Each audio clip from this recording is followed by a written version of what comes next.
Wednesday edition. Mr. Irrelevant, Alex Strouf, Joshy DiMaggio with you. Our buddy Will Summers out sick. We hope he's feeling better and can rejoin us on Friday's edition of Mr. Irrelevant. Keep up the good work, Will. Keep up the good work, Will. We will see him again on Friday. Lots to get into today, but looking forward to about 15 minutes from now when our buddy Colin Russo of ESPN West Palm joins me per Joshy's request. He's going to join us to talk about the NCAA tournament. And I told him, Joshy, number one, this was Joshy's request. And number two, he wants to hear about your life. See, the thing is, his life's way more interesting than mine. Sure. And that's the problem. Like, I feel like my stories or my life will pale in comparison because, I'm not crashing bikes or joining advanced age swim clubs. Those are just things I'm not doing. I think everyone here who's been in and around the show I like to drink a couple beers. I like to read books. I like to read sports, and then I talk about them. Yeah, I'm right there with you. I wish my life had more like the most exciting thing I did was go on a vacation to New Orleans. But what did I do there? I ate and I drank and watched sports. Yeah. That's what I did in Florida. I don't know. I don't know. Do you think we lose our luster at a certain age? Like, was 25-year-old Joshy, did he have interesting stories? Oh, for sure. Yes. Okay, yeah. Yes. I was in a lot more situations, and a lot of time it was the people who you surround yourself with. Like, I have a lot of funny stories dating back to the 20 to probably 30 range, where I was in situations that are, sort of unbelievable and have crazy stories to them. But now that's just not my life. Sure. I go home, I walk the dog, I make myself dinner, I clean up the kitchen. Not a bad gig. No. Not a bad gig, though. Not a bad gig. I feel like he's still, last time, if I remember, he checked in with us. He had been in an apartment for a while, but all he had was like a TV on some sort of entertainment center and a single chair. It was the exact meme you anticipate when you say this is all men need. Live like this. Yes, this is all men need. So that is what we will get into, but also the NCAA tournament bracket because he is a big college basketball fan, as am I, and I love this week. I love this time of the year, and we will talk a little college hoops. And I don't know, Colin always calls a good upset, so we'll see what's on his brain there for this year. All right, but I do want to get into this, Joshy, because news came out earlier today that the Rasheed Walker deal with the Carolina Panthers was not a 1-year, $10 million deal. In fact, that is the maximum it can be with incentives. The actual base salary is a 1-year, $4 million deal, which is effectively pennies for a starting left tackle in the National Football League. And I've seen and talked to some Packers fans that go, well, why didn't Goody bring him back? Well, why didn't Goody bring him back? Why did Goody not sign him if that was the only market? I'm sure he would have loved to come back. It's not just fans. It's the hosts of your program and the hosts of my program that we produce every single day that have been. Rasheed Walker had an amount of stands that I didn't know existed until he was leaving the Green Bay Packers. And again, I don't think Rasheed Walker is a bad football player. So I don't want to get it twisted when I go into 5 reasons, which might not add up to 5. I didn't actually write a list. But why I go to five reasons why it makes complete sense. Bang up job, buddy. Thank you. Why it makes sense for Rasheed Walker not to be back in Green Bay. The fact of the matter is, number one, if he was to be back, he would be a depth piece. He wasn't going to start at left tackle. This is Jordan Morgan's job, whether you like it or not. He's a first-round pick, and he's entering the final year of his deal. Or no, it's year 3, so 2 years left on his deal. They need to get him into the spot he was drafted to play. And that is going to happen whether or not Rasheed Walker was on this roster. The second part is, did Rasheed Walker even want to come back knowing that, Joshy? Or would he rather say, hey, all right, maybe I'm not going to make the $20 million on the open market that I was anticipating to, but I can go somewhere on a 1-year prove-it deal and make that next year. And he goes to Carolina, where they lose their left tackle to an injury for at least a chunk of the season, we anticipate. And Yosh Nijman, the former Packer, who was their backup left tackle, retired this offseason. So he is going to be their week 1 starter, even at $4 million. So he wants to go get a change of scenery and prove his worth, and effectively what is a prove-it year for him. It seems pretty obvious to me that the conversation the Packers had was, hey, we are moving on. We are moving on to the young first-round pick. We appreciate your time here. If things don't work out in the market for you, we would probably be willing to give you a swing tackle type of contract and let you work out that way, and maybe, some position open up for you. The interesting thing about Rasheed Walker is he's not as valuable as some other offensive tackles or even offensive guards because he doesn't have positional versatility. As far as I know, he can only play left tackle. The Packers don't like guys who can only play one position unless they're as good as, say, a Zach Tom. Sure. Then it's like, yeah, we'll keep you there and we're happy with it, which Zach Tom, if we remember, can play guard and center if he was asked to, but he's that good at tackle that they've never pushed him out there. And just to continue, what I don't understand here is the market told us, the NFL at large told us, we think this guy is a fringe level starting left tackle, and we're going to pay him as that. We're going to pay him so he can earn up to $10 million, but we don't feel comfortable putting a lot of risk or value into this. The left tackle position is second or third most important on an NFL team. You can argue edge, and you can argue wide receiver, but as we saw in the Super Bowl, if you have a left tackle that stinks, Will Campbell, you end up losing games. It can destroy the entirety of your game and the rest of your season if you don't have a guy that can hold it down. Totally. And something you said a few weeks ago, Joshy, that stuck with me is maybe they just viewed Rasheed Walker and Jordan Morgan as both a member of their best five, but Rasheed Walker doesn't have the positional versatility that other guys in the offensive line have. Yeah. He's the one guy, I guess Aaron Banks aside, but he is the one guy that has been drafted, developed, born and bred with Green Bay that has really only played one position. Yes. When you think of the Elton Jenkins, the Zach Toms, the Jordan Morgans, the Anthony Beltons of the world, guys that have been brought in to play significant roles in the offensive line, pretty much all of them have played multiple positions. The fact we haven't seen him elsewhere kind of exemplifies the fact to me he's probably a disaster at those other positions. I mean, I know Brian Bulaga, and I've mentioned it to your host. He said, I wouldn't have been a good right guard, just wouldn't have worked. Right. We all know how good Brian Bulaga was at right tackle. We watched it for years. He was a regular there. He was a set it and forget it guy. If Brian Bulaga's playing, I feel good about whatever the Packers are going to have at his position at right tackle. I don't think the rest of the league necessarily views Rasheed Walker as that same level. And if we remember back, I feel like there's been almost a degree of what's the word I'm looking for here? Like a selective memory on what happened throughout camp with the left tackle position. Rasheed Walker was hurt. Didn't get opportunity to really practice there or play in any of the preseason games. And Jordan Morgan stepped in and played well in the opportunities he had. And then when he returned, Rasheed Walker just got the job because they were more concerned about the right guard position between Sean Ryan and Jordan Morgan. If they would have had an actual battle, I'm now not convinced that Rasheed Walker would have won that position. But what you had, hey, these guys are probably our best five, and Rasheed can't play elsewhere. We at least have a little hope that Jordan can. Mm-hmm. And what ended up happening is the guy that actually won the right guard job ended up being your center, and then your left tackle ended up playing right tackle and right guard and probably even left guard, if my memory serves me correct, at some points during the season. Like, he was all over the place. And clearly they thought of him as one of their better options.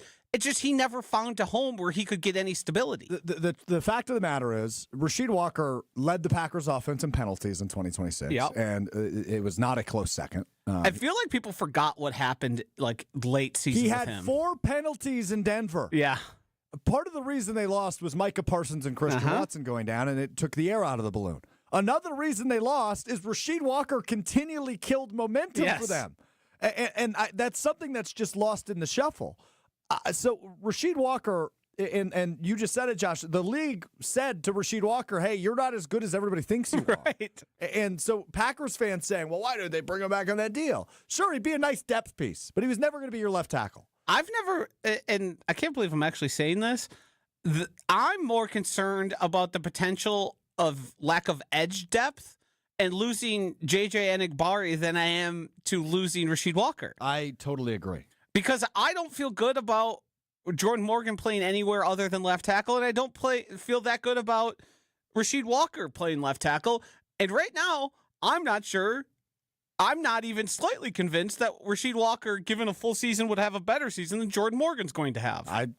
You and I are on the same page. I think we're both in the camp of Jordan Morgan believers, despite a really rough game week 18 at left tackle. Yeah, and I mean, it's sort of just the effects of a season. He was playing next to a bunch of guys that didn't know what they were doing. Right. How do we know how protections were set? And was he getting good information from Jacob Monk? Or at the time, the Clayton Tune? Like, there's a lot of things that an offensive lineman relies on to function and look well in an offense. He had none of those in week 18 against the Vikings in that junior varsity game. Right. And the interesting thing was it was the Packers preseason team versus the Vikings best. They sent everybody out there. They didn't hold anything back. No, they did not. The Packers were none interested in winning that football game. All right, I want to rip, before we get to Colin Russo, something from Wilde and Tausch. I want to do a positives and negatives, and it's not about the Packers. It is about the World Baseball Classic, Joshy. The U.S. falls last night in the championship game, the title game, the final, if you will, to Venezuela, a final of 3-2. The USA only mustered up 3 hits, one of which from Bryce Terang. Thank you, Bryce. And obviously the Bryce Harper home run gave you those 2 runs late in that game, which was an awesome moment. But Venezuela wins. The U.S. loses. The U.S. You got a little hitch in your giddy up on Venezuela. What do you mean? I don't know. You say a little funny. I don't. Venezuela? Audience in the YouTube chat, let me know. Does he say Venezuela weird? It feels like you forget there's a Z there and then you really hit it. Venezuela. Yeah. Yeah, there you go. Venezuela. They won. Positive for Team USA, positive or negative for Team USA and or the World Baseball Classic as a whole.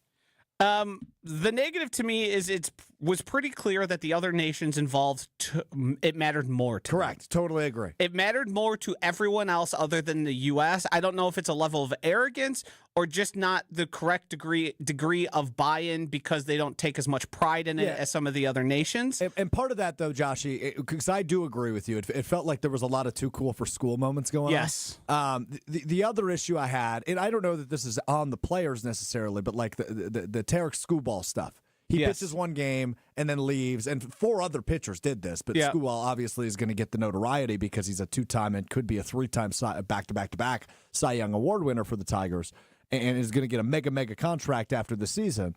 But those guys didn't want to play. It's a timeline thing too, right? This is happening a week before opening day. These guys want to focus on, for Skubal, he wants to focus on the Tigers and focus for getting ready for opening day.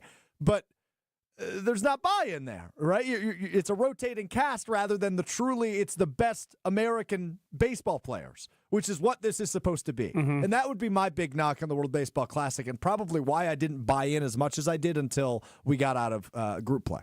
Well, yeah, and there's the added aspect of some insurance policies don't even allow players to be there, and then teams give restrictions on the higher end, more valuable players, especially the guys in pitching.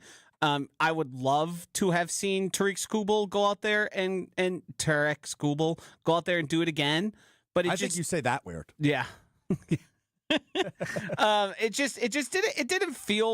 It didn't feel like the U.S. team was up to the moment. I did enjoy it regardless of that fact. I did think it was awesome seeing those lineup cards and going one player from another to the U.S. playing the Dominican Republic. All that was great. I'm not super disappointed in the loss. Like, it would have been great to see him win, but it didn't affect my viewing experience just because it doesn't hold the same value necessarily to I slept totally fine last night. Yeah, I actually fell asleep before the end. That's not abnormal for you, though. Because if it was a good game, I would have been up. NC State, Texas, right after that. That was a great game. That was a great game. In the round of 68, the first 4 of the NCAA tournament. Positive was it was really neat. It's the first time I've watched it actively. I enjoyed it. Anytime I can see all those guys on the same field together, I'm into it. When you have an Olympic feel in an event like that, I totally agree. Yeah. All right. It's the moment we've all been waiting for. Here he is. You could hear him rubbing his hands before I even put him on camera. Colin Russo's here. Wow. There he is. Colin. Joshy, how are we doing, Josh? I'm so great, Colin. I know. Strouf told me he let you know. I asked specifically. I said, "Hey, it's tournament time. Oh, Where's I listened. my boy Russo?"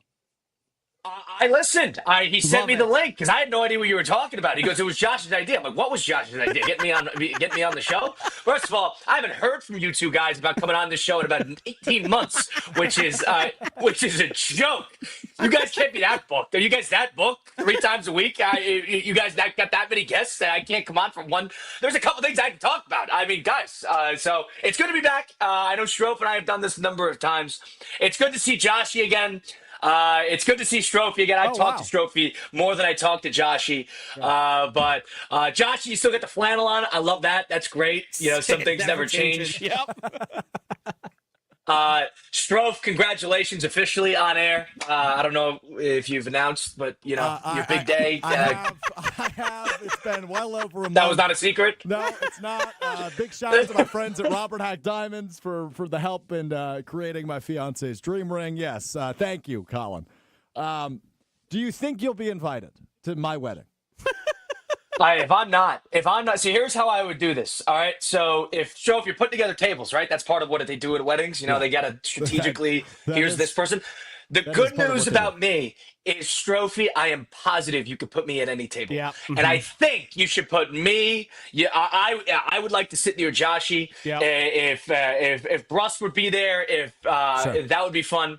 A couple of the ESPN Milwaukee/Madison lot, I'm in. But if you need to like fill a table at like your fiance's family's uncle who we haven't seen in 3 years, and we need somebody to fill that other seat, I will more than happy take that spot. You just got to give me a little background on the guy, and then we'll be good to go. But I should be invited. If I'm not invited, I'll be a little bothered. I am anticipating an invitation. If you're not invited, I might boycott the event. That's how far I'm willing to go, and I would like to put in a vote for putting Colin at my table if I have a table. Well, here's the thing. Yeah, I'm in. And, you know, I don't need a +1. Sure, I'm good. I don't need a +1. Go ahead, Colin. I don't know if you're familiar with the whole Ben Bruss snafu that occurred a year ago, but Joshy was not invited to Ben Bruss wedding, and it came out during a partner meeting. Yep.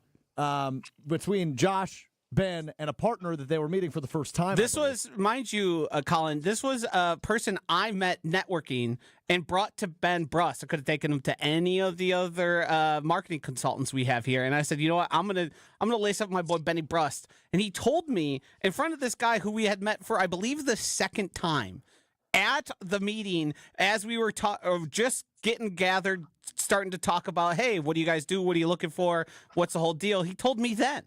It was the most awkward experience of my life. So, but I'm proud of Josh's growth in the last year, because he went from that heartbreak and embarrassment and like level of that broke the friendship, I think I can say comfortably, to he's just under the assumption he's invited to my wedding. So this is good. This is good. That's growth.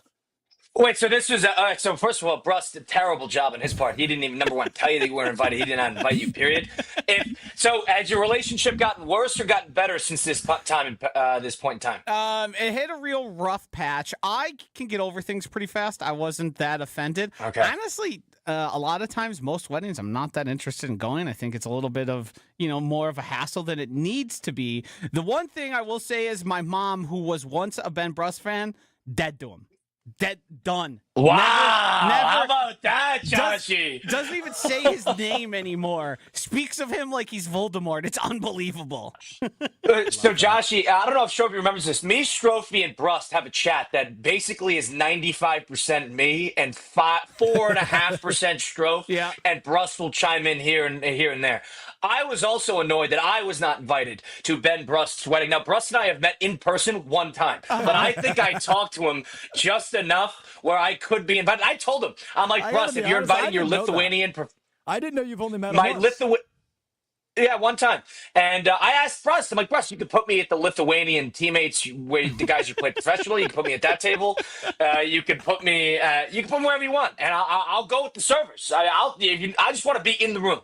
And he did not get back to me. He didn't respond. Yeah. So I wasn't overly impressed with Bruss' performance there. But Trump, I am anticipating an invitation. Okay, well, we'll see what happens. We're still very early on in the process. We don't even have a venue yet, so I'll keep you posted on that.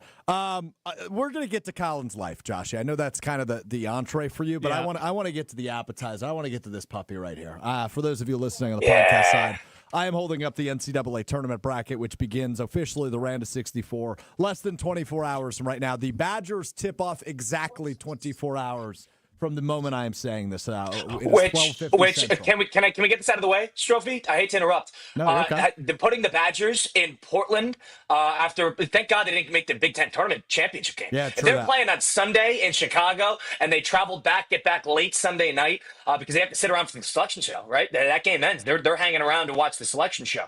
So they do that. Then all of a sudden you're out of there, 7, 8 o'clock. You're back in Madison 2.5 hours later. You walk in the building, you walk home, take a shower. It's 11:45 on Sunday night, but we got to go to Portland and play a 1:50 Eastern time, which, by the way, Portland Pacific time, you're playing at a 10:50 a.m. local time game for the Wisconsin Badgers, and they always get screwed here.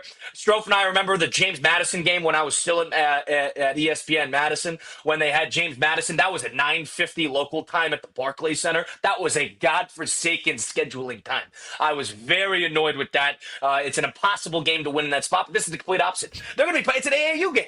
This is a 10:50 a.m. local time in Portland against a team that hasn't lost since MLK Day. That is a waste of time. And a team that, but mind you, won their conference tournament. They won the Big South.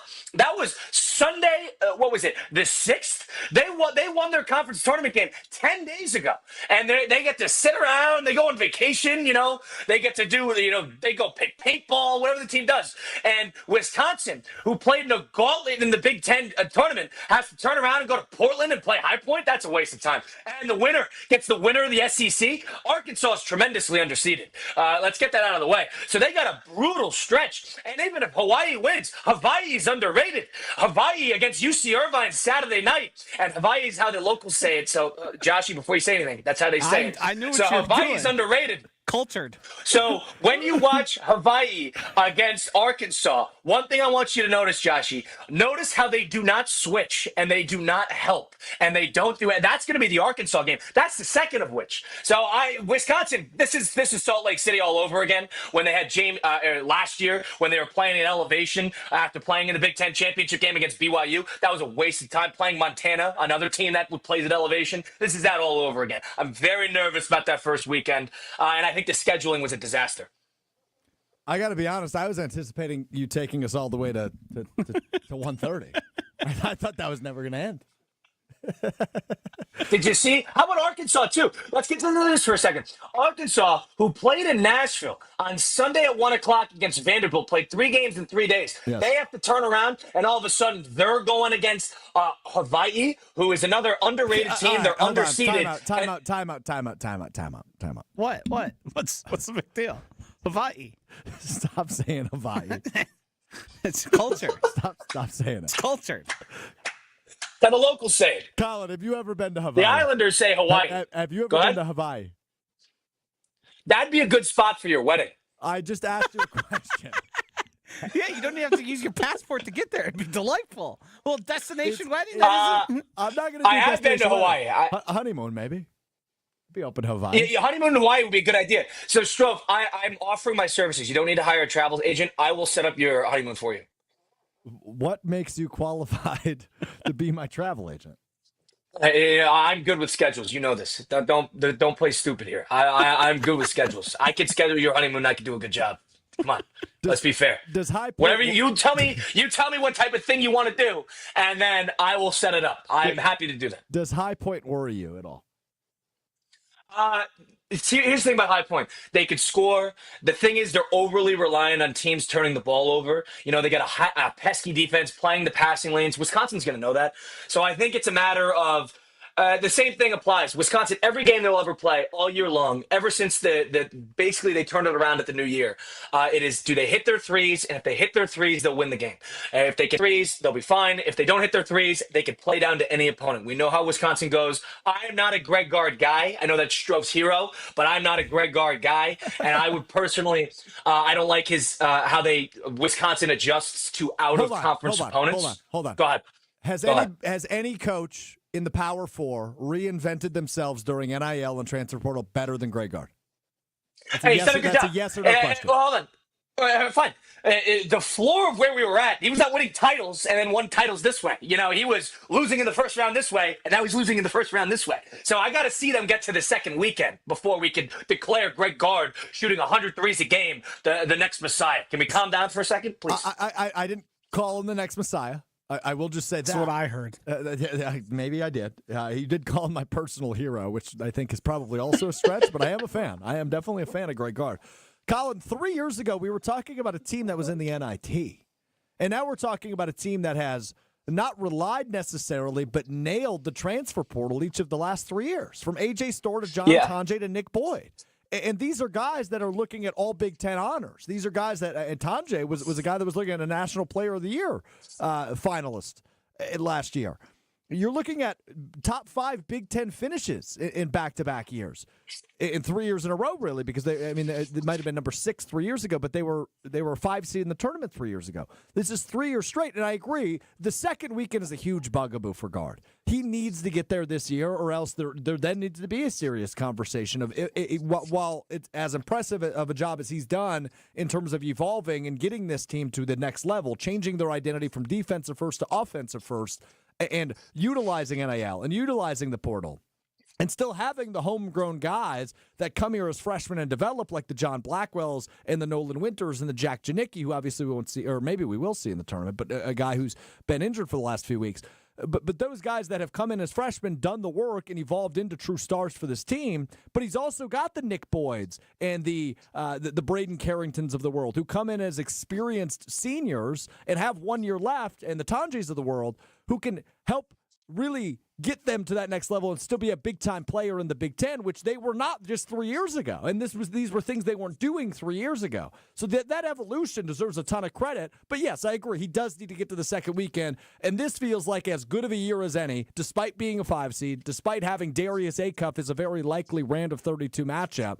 This feels like the year they have to do it or else. I agree. I totally agree from the perspective that he's so good at finding a diamond in the rough in the transfer portal. I'm not saying Nick Boyd was any diamond in the rough. I mean, they went, but Tonje was. Storr in a lot of ways was. Storr, who, by the way, played great in the SEC tournament. But my perspective on Gard has always been the same. The one thing that's another caveat to his career is he lets a lot of in-state talent walk. And what I mean by that is there are a lot of Wisconsin homegrown guys that are playing well in other places. You look at just Momcilovic on Iowa State. I don't even think we talked to him. That to me is unacceptable. Wisconsin, you're right. He was not. And that guy shoots 50% from three. I mean, I don't know what we were thinking there. The freshman talent is weird. We had Freitag last year, who might be I don't even know I don't think he was the MAC player of the year, but he was the runner-up at Buffalo, who had a great year. Maybe he wasn't ready, but you're telling me Janicki was a better option than he was? I mean, I can't listen to that. And you got Cameron Hunter, who I understand probably was, a little too big for his britches at Wisconsin, but he was at Central Arkansas at 46 points in the conference championship game against Queen Charlotte. So right. They got guys who dominate in the mid-major scene. Gus Yalden was on Vermont; he was best player. So it's weird to me that we get these guys coming in; they're big-time prospects, and if they don't immediately succeed, Gard is willing to just sort of let them walk, and this has happened a couple times now. Gus Yalden had off the court stuff, whatever. But the way I look at it is there is a lot of diamonds in the rough that have fallen through the cracks, as well as diamonds in the rough that Gard has found and brought into the fold. So I understand. Yeah, Gard, the amount of success that they've had, especially on the road this year, it's hard to criticize him.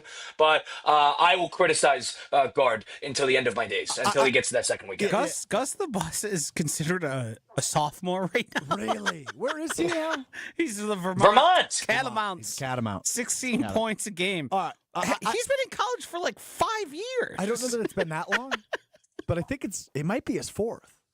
He was there when I was there. He was there when I was there. That was decades ago. Decades. How old are you? I'm 23. Thank you, Sho. Decades ago. I want to kick it to Joshy in a moment because, Colin, I would say you and I were good test takers in the terms of the NCAA tournament. And what I mean by that is we study for the test all year. You and I love college basketball. Joshy, on the other hand, is a crammer, right? So he hasn't watched any college basketball leading up to this week, and he'll watch all of the tournament. But it's So Joshy's big on the breakdowns that he gets when you press the eye icon on the tournament challenge app. He's big on that. And then you see. I go way deeper than that. I look at leverage charts and base Vegas off of what the public's picking. I do basically what I find to be just all numbers based. I don't care about who the players are on any team other than like the top 10-ish level guys and how they can affect it. I'm all looking at who does the public overvalue and undervalue, and how can I use that to win money in a bracket, in a elimination pool, or in like a seed pool. That's how I do all of it.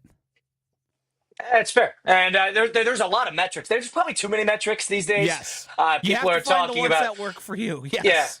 Yeah. I mean, we're talking about they really, especially with the champion stuff. Now the champions this year are probably going to be a 1 seed. Let's be honest with ourselves. But the way I look at it is they do sometimes overanalyze, and you go to these college basketball guys, and they're like, well, I don't like their turnover percentage. And at the end of the day, it is the tournament, and there's an element of randomness attached to it. There's a reason nobody gets it perfect every single year. So you gotta add a little bit of theme. If you don't have any theme to your bracket, you're dead in the water. You gotta have a theme. Who's gonna be your 1 or 2 teams that are gonna win you the bracket? You gotta nail 7 out of the 8 Elite Eights, and you gotta get the champion right. You do that, you'll probably win your bracket. I've got a question for you. How do you feel about Strouf posting a poll in the YouTube chat that just asks, "Are you enjoying Colin Russo?" Feels a little. What are the numbers?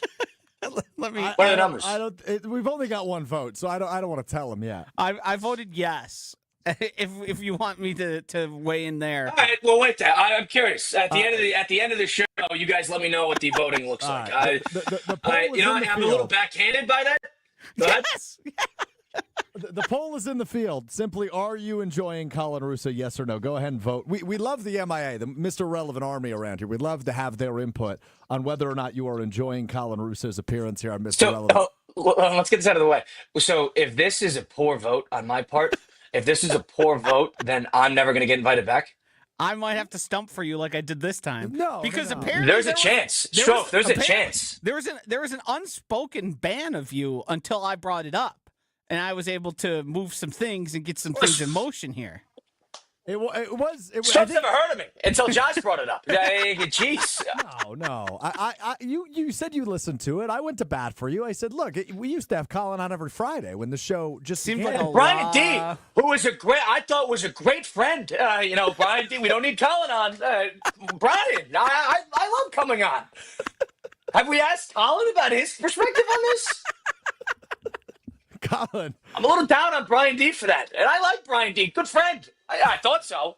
All right, well, this is good. This might be the fake friends episode between Strouf and you, Brian and you, Ben and me. The only real friendship here is you and me, Colin, right now.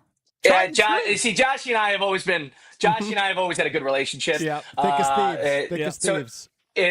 Good to be back with you, Joshy. I'm going to be honest. Everybody else, it's the pleasure is all mine. I mean, geez. Well, good news. The vote is turning up for you. 71% of people said yes so far. So. All right, we'll take it. I'm coming back. Thank goodness. Up to 75%, by the way. So how are we doing this? But the tournament tomorrow, are you guys going to be watching this all day throughout? Are you going to keep an eye on it throughout the shows? How are you guys going to do this?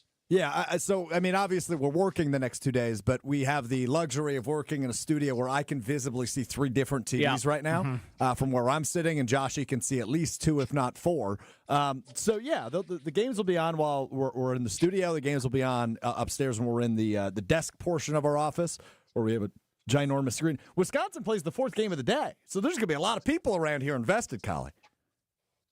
Yeah, that'll be a good vibe. And the first 7-8 games are the best time of the entire tournament because everybody's just so jazzed up. They always start with an 8-9. I believe it's TCU this year, so it's going to be a lot of fun. I actually have a culture question for the two of you. Do you feel? I feel like bracket challenges are maybe down, but I feel like participation's down. I think bracket Josh, on brackets. Yes, I have. I'm entered. Oh, I sent you money. All right, I lied. Will's not in my. I haven't filled out my bracket yet. I haven't joined the leagues yet. I'm going to make my bracket and then I'm going to join it. I do that tonight because I want to see how the first 4 go, and then I'm going to go from there. I think there's probably a drop in bracket just because the industry overall has risen. Be it sports gambling where you can bet on each individual game, or be it through other venues where you can do, survivor pools and all that stuff. And I mean, the squares is I've been reached out for like 8 different squares, from anywhere from $10 to $100+ per square.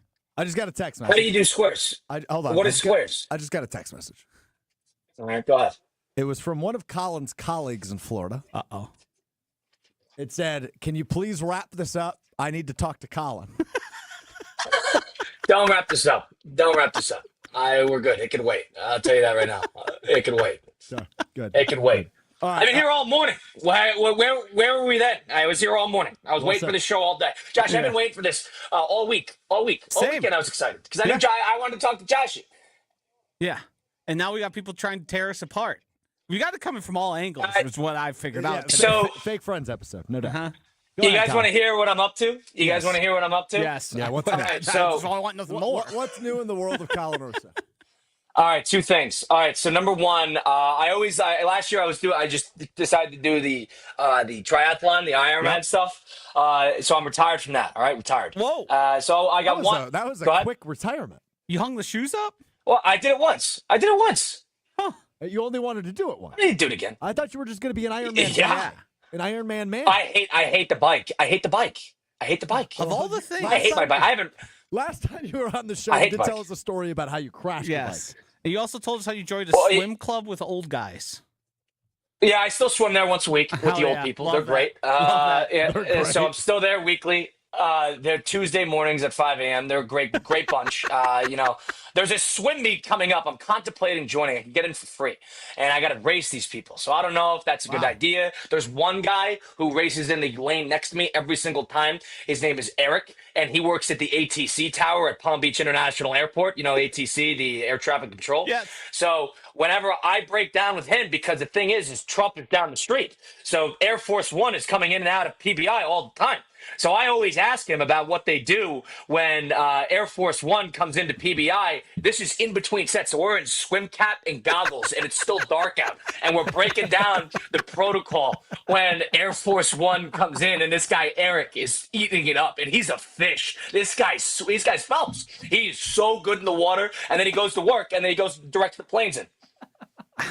I gotta say, that's one of the positions, jobs I've never gotten to talk to anyone about, especially not somebody who's bringing in Air Force One on a regular basis. That's a little different. Good guy. And I always ask him because we were the first. We're right next to the airport. We swim right next to the airport, so you can see the first plane coming in. Yeah. It's usually American from Charlotte, and I always ask him. I'm like, "What plane is that?" And he goes, "That's usually the American of Charlotte that comes in, and the one that leaves is either Charlotte or Newark. It depends on the day," which I thought was interesting. Interesting. That is interesting. So I'm doing that. All right, so that's neither here nor there. I'm swimming just recreationally. You're not gonna like this. This is rough. I don't like this. I'm a big on challenging myself. And physically, I just like to have something in the docket. I'm going to do a race. It's a ultra marathon. An ultra marathon is anything above 26.2. It is a 50-mile run. Oh, goodness. And it is in the Florida Keys. It is in the Florida Keys No. in the middle of May. No. And so it's going to be 100 degrees. It's just on that. Have you seen the Florida Keys? It's just a road. You know, it's just a road in between islands. Do you It's going to be on run that. the bridge? And yeah, the 7 Mile Bridge, you do that. And they're not a lick of shade the entire time. I'm fairly confident it's going to be the worst day of my life. And so it's going to be rough. And I'm making sure Mike can even handle it. I've been training for it, but I don't know if I could handle the 50 miles yet. What's So the we're going to have to longest see. distance? What's the longest distance you've ever run? I have not what I'm doing right now. I have not gone over 26.2, but I will probably do a run once. That's about 32 miles. And it's about mileage. It's about miles per week more so than it is doing a long run because I need to test myself in the heat. I might die out there. So it's one of those situations where, and the thing is, no aid stations. And aid stations is where like they got the water cup people with the neon T-shirt. You have to carry they don't have your any water? of those. So. No. So I thankfully, you need a crew. So I'm in the process of recruiting a crew that is going to be in a car, and they just need I'm just going to fill up a cooler, have some bananas. You're going to have a couple of gallons of water, and there's no aid stations. I don't know why they don't have aid stations. I feel like that's such a it's on the side of a road. It starts in a grocery store parking lot. It starts in a grocery store parking lot. Think like a what are the Wisconsin ones called? Woodman's. Yes. Yeah, Kroger. Think of like a Woodman's in the parking lot, and they got like a banner, like what they have for a bachelorette party, and you go through, and that's where you start, and then you're taped up, and off we go. Is this event sanctioned, or is this a guerrilla event? Because it doesn't sound. This sounds like you were one of 6 participants. I don't know. We're gonna find out. They're clearly not shutting down the 7-mile bridge for this. Right. No, they're not. No, they don't. It's on the side of the road. It's on the side of the road. This isn't sanctioned. You might be arrested. Why is this guy running down this road? We can't have this guy out there. And why is he crying? Josh, I don't know what to tell you. I don't know. It's May 16th. It's May 16th. It's a Saturday. So I'm gonna go up on that Friday night. Go ahead. So your crew, how long are we anticipating these people are going to have to commit their day to following you in a car? Should we do it? And bringing you aid? You guys are more than welcome to come. I am anticipating the race will take you about 9-10 hours. Josh, let's do it. Have you asked anybody yet, and have they told you hell no? I have not. I've floated the idea, and I've got people like no interest. It's a Saturday. The thing is, it'll be 100 degrees. We got to coordinate a couple locations where we just hang out underneath like the hood of my car. Like we open up the back hood and we just hang out and we just drinking water, saying what up, and then we move on. And I'll see you guys in a couple hours. All right. Any other life updates before we get your final? I do have one other question. Yep, go ahead. You seem to have. Go ahead, please. You seem to have an extreme sport. Everything is the furthest extreme of that. You think, hey, there's certain events where you just do a marathon. You did that once. You said, how do I extreme this up? Have we thought of just like bungee jumping or base jumping or skydiving so you can get that fix you so desire? Or is it more the endurance portion? Because there's a little bit of of self disregard of your well-being not being a big factor into what you're doing. Yeah, that's fair. So, good question. First of all, I have bungee jumped before. I've thought about getting my skydiving license. A little too expensive, a little out of the budget. You could just go. So I'm in a position. I got a lot of free time. So in the morning, I'm retired from dating. You guys know that. So I'm just out there. I might as well just run. No one told me that. I don't think we know that. You guys do know that. No? You're retired from dating. At 23. Yeah. Yeah. Will there be a reunion tour with dating? So I get crap for this in the office frequently. I'm just guys. I'm out of the game. I'm retired. I'm retired. Colin, I just need to point a couple things out. Number one, you were 23 years old. 23. Yeah. Number two, you live in South Florida. Yep. Have you ever thought about trading up? Maybe finding a rich girl down at the kennel club or something? You're not finding it at the kennel club. Let's get that out of the way. Number one. Number two is maybe you go hang out by the boat docks. I saw Jerry Jones's boat was there. Those not a big boats. Maybe I just hang out. You see if somebody like billionaire's daughter's hanging around. Hey, how you doing? But no, I've thought about getting back into the game. Here's what I'm going to do. I got my summer plan. You guys ready for this? So I'm going to do the 50-mile run, and then that's May. Live. And I might survive. And then the summer hits. I'm going to do the New York City Marathon, which is in November, but I'm not going to wait all year for that to happen. So we're all good. So I got the open summer.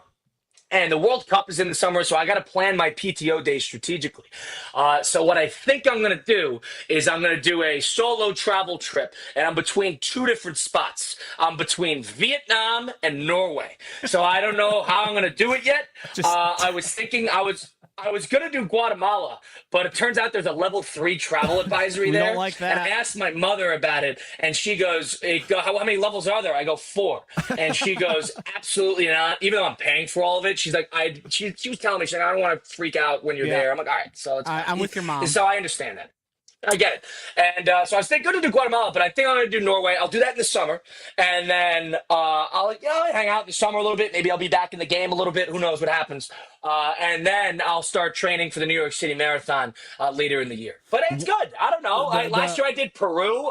I solo traveled Peru, which was great. I did Machu Picchu. Josh, I know you love Machu Picchu. It's great. Big Machu Picchu guy. I have one last question to sort of tie a bow to everything on here, and it's potentially an indelicate question. And if you want to pass on it, we can do that. With the amount of running, biking, swimming that you're doing and traveling, solo traveling, it sort of gives off a representation of you running from something. Are you running from settling down? Are you running from an ex? What compels? So Josh, I don't know if you know this. Strouf knows this. I've never had a girlfriend, and that's always been a big theme with Strouf. So I've never had a girlfriend. So that's not something I'm running from in terms of relationship status, because there's nothing really to run from in that regard. Are you Go sure? ahead. Yeah, No, I'm all right. You can't run from nothing. Here's the thing. I like watching games, right? And I think that So do relationships. I watch games every day. I think that relationships can get in the way of that. When I want to watch Tulsa in North Texas in the American Championship, I'm in a tough spot because if I got this poor girl that I'm dating and we got to go on a dinner date and we got to spend the money, I'm not there yet. I'm young. I could go.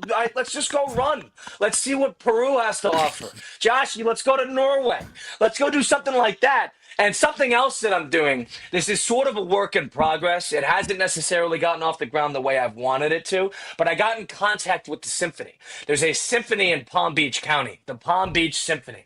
So here's what we're going to do. So the symphony, you familiar with the instruments? Yeah. Do you play an instrument? All right. So here's the idea. So I wanted to learn an instrument. I already tackled something athletically. It was important for me to tackle something in the arts, right? And I was between two things. I was either going to try to join one of those makeshift plays that they have, somewhere around here, like but those all play. rehearsed. Yeah, those all rehearse in the afternoon when I'm doing my show. Whereas a actual instrument, I feel like would be very doable and viable, and I get to perform with the symphony. So I reached out to the Palm Beach Symphony. I found the guy at a networking event, and we started talking. I found the guy. And I found the guy. well, here's the problem. So I want to learn the guitar. I was thinking the guitar, that's not a symphonic instrument, if that's the right word. But I wanted to learn the guitar because it's practical. I was thinking about the violin and, Joshy, doing this. But I ultimately decided on the guitar. So they found me a bass player that performs in the Palm Beach County Symphony. And he's a a teacher at a local art school. And he also is in the symphony in his free time, a guy named Jeff. And so the problem is I'm Freaking slated Jeff. to perform with them. I'm slated to perform with them the day after the 50-mile run, the May 17th. And that's a major problem. So Huge problem. yeah, it's a major problem. What if they're relying on you for some guitar action for an instrument you haven't Joshy. picked up yet? So here's the So I have the instrument. But we're a little behind on the development. Yeah. When I said picked up, I meant as in started to train and practice. You got to perform in 2 months. Yeah, so it's a major problem. So we're in a lot of trouble in that regard. You might so ruin the symphony. and the problem is, hold on, Jeff's not listening to this. Jeff doesn't respond to me. Jeff, Because Jeff this guy realized, Jeff has knows you're got making a better joke things out of to do. symphony. And bigger mountains to climb. This guy, Jeff, he is big dogging me like you would never believe. It's because And he knows he's smarter than you. He knows you're making a joke out of the symphony, Colin. I'm not making a joke out of it, Strouf. I want to learn the instrument. I want to learn the guitar. You haven't picked it up. I have the guitar. I just need the teacher. And the teacher won't show up because he won't respond to my texts. That's the problem.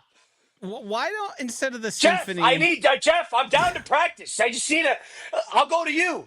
We can hang out in your garage. Just do the guitar. Respond. Colin. Why I'm down on Jeff. Why don't you pick up one of the more self-motivated things? Because that's so far what's been your whole thing You train, you work mostly by yourself, and then you run these races. Why don't you like write a novel? Like, what about that? What if you picked up Write a book? painting? Yeah. That's not a bad idea. I'm going to be honest. I needed something in the arts. Here's the thing. If you're going to do something, I've read your writing. It's very entertaining. I think you could put yourself together a nice little comedic novella. yeah, I think I should. I don't know. See, Josh, you get too many things I want to play at the moment. We got to get through this race. Then we got to get a hold of Jeff. We got to get a hold of Jeff. Jeff's out. Jeff doesn't want anything to do with Jeff's you. out. Dude. Jeff is in. We're still in on Jeff. We're still in on Jeff. Jeff's out. Here's the thing about here's the thing, Jeff. The thing is, if I look at my phone, I'll show you right now. Let's see the last time this guy responded to me, Jeff. Oh my gosh, Jeff! Look at the last two things. It's blue and blue. Jeff, need ya, pal. Need ya. Nothing. Down on Jeff. He responds like, "Oh, it's a tough week." So I don't want to make this about Jeff. This has nothing to do but at the end of the day, I'm in a situation where we're gonna have to figure out the guitar on our own. So we'll see. I think I'll learn it though. I'm not worried about it. I'm not worried about it. We've got to let you go. Who's your final four? So I was in between a couple things in regard to how I'm going to handle UConn. Strouf knows I'm a big UConn basketball fan, and so I need to know whether UConn can beat a Duke. If they go against St. John's, they're going to lose. All right. So if you have St. John's winning as the 5 seed against Duke in that Sweet 16, then all right, then they're going to beat UConn. But I think they actually have a chance to beat Duke. So I'm going to go with UConn from a rooting interest. Arizona's going to win. I think Arizona will be in the Final Four. I actually think Michigan's got too easy of a draw. I don't love them right now. And if you asked me 2 weeks ago, they would have been my champion, but they're not peaking at the right time. Unfortunately, I think they're going to move on. And the other one, in my opinion, is going to be Houston. I think it'll be a 2-2, 1-1 Final Four. I think Houston's good enough to win it all. I think the fact is, how about this? How about Florida getting screwed? If I'm a Gator fan, I'm annoyed. Yeah, you're playing the first round in Tampa, fine. It's right down the street. But the Sweet 16 and the Elite Eight in the South region is in Houston. It is 3 miles from the University of Houston's campus.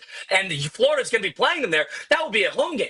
That is a joke, the fact that Houston, it was a 2 seed in the South, and they're probably the 5th ranked 2 seed, so the top 2 seed in the field. They get a home game against Florida as a 1 in the Elite Eight. That, to me, is a joke. I actually think it's going to make a difference. And so I'm going to have Houston move on, unfortunately. I think that's bad mojo, the fact that Houston does get that home spot, but that's how it's going to go. So I think 2-2, 1-1, Arizona's going to be my champion. I was wrestling with a couple different teams. I think it's going to be Arizona. I regret to inform you, my favorite team to fade is UConn, losing to UCLA in the round of 32. Why? They've won 6 titles. They're 13-1 in their last 14 tournament games. I understand this team is not as great as the other teams, because they're not those teams. I have them losing to Michigan State. Colin, Russo. I'm exhausted. Quite a performance. I'm exhausted. I would like an update on Jeff. I would like to know how Jeff goes, and then I'd need to know who your battery is going to end up being, because I would like them to document their journey more than I care about yours, honestly. Like, just as in the symphony? No, the people for the ultra for your 50 miles.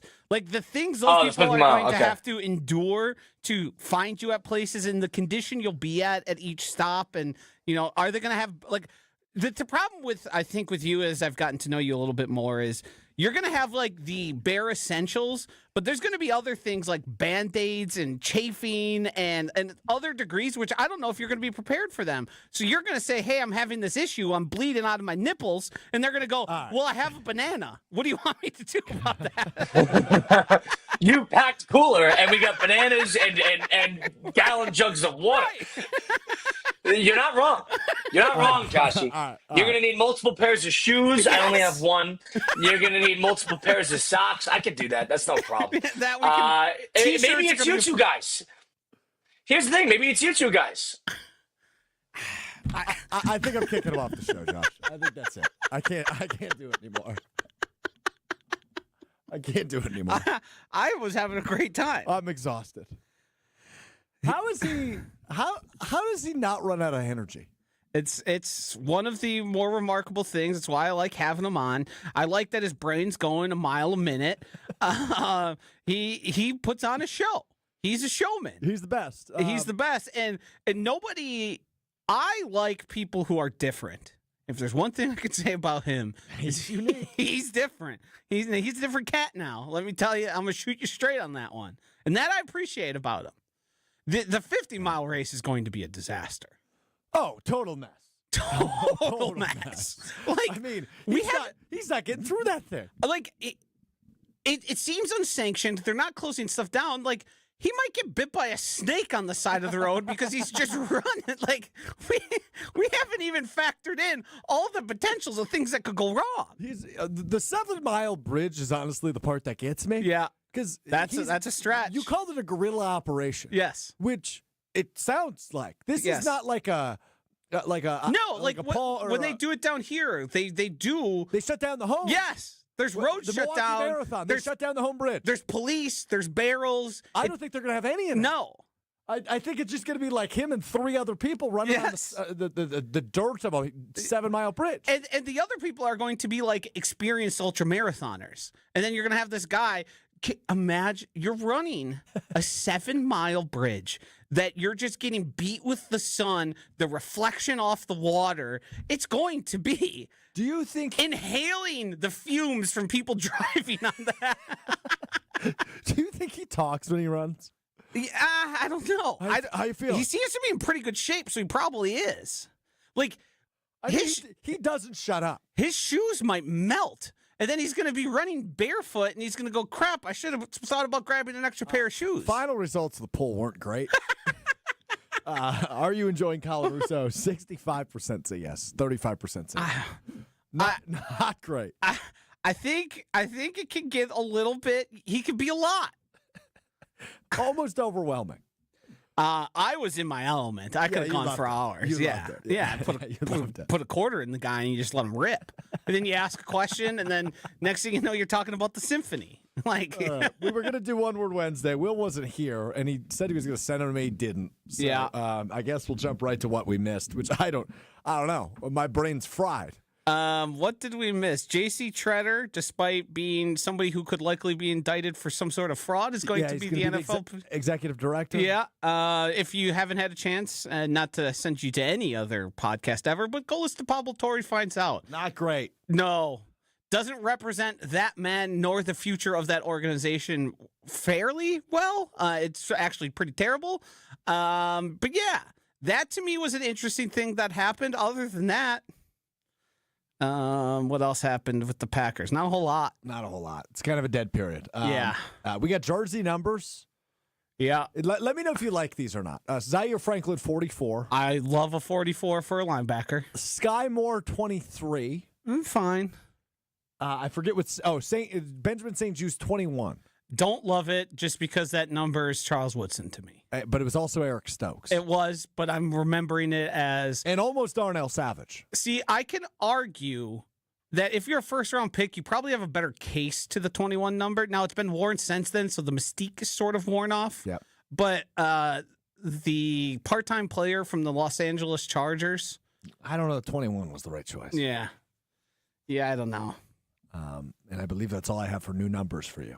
Yeah. I don't got a whole lot.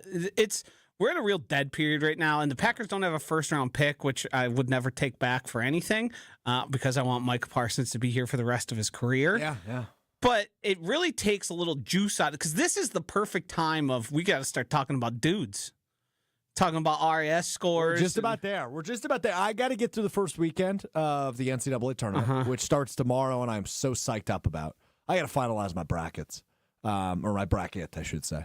But I'm fired up. I'm fired up. All right. Well, Will will rejoin us Friday. Maybe we'll do a little One Word Friday. We will be live from Potawatomi Sportsbook on Friday. You knew this, right? No, I'm finding this out now. Okay, that's good. We are doing our show live at Potawatomi Hell yeah. Sportsbook on Friday. Love that. So looking forward to that. And I can't hang really long because I have to get back here to produce KBN 30 minutes after we're off the air. Wonder if that should have crossed my desk at any point. I would imagine so. So good stuff. Glad we're organized. Looking forward to talking to you on Friday beginning at 12:30 Central, ESPN Madison, ESPN Milwaukee on YouTube. And, of course, we are available wherever you get your podcasts, Apple Podcasts, Spotify, and the ESPN Wisconsin app. Hope you enjoyed the Colin Russo show today. Haven't had him on in a while. Josh was adamant. It actually worked out nice that I had to also produce the show. I'm going to be honest. I think the once or twice a year Colin Russo is the exact right amount for us to have. Because we lose all control of the program, and I don't help you.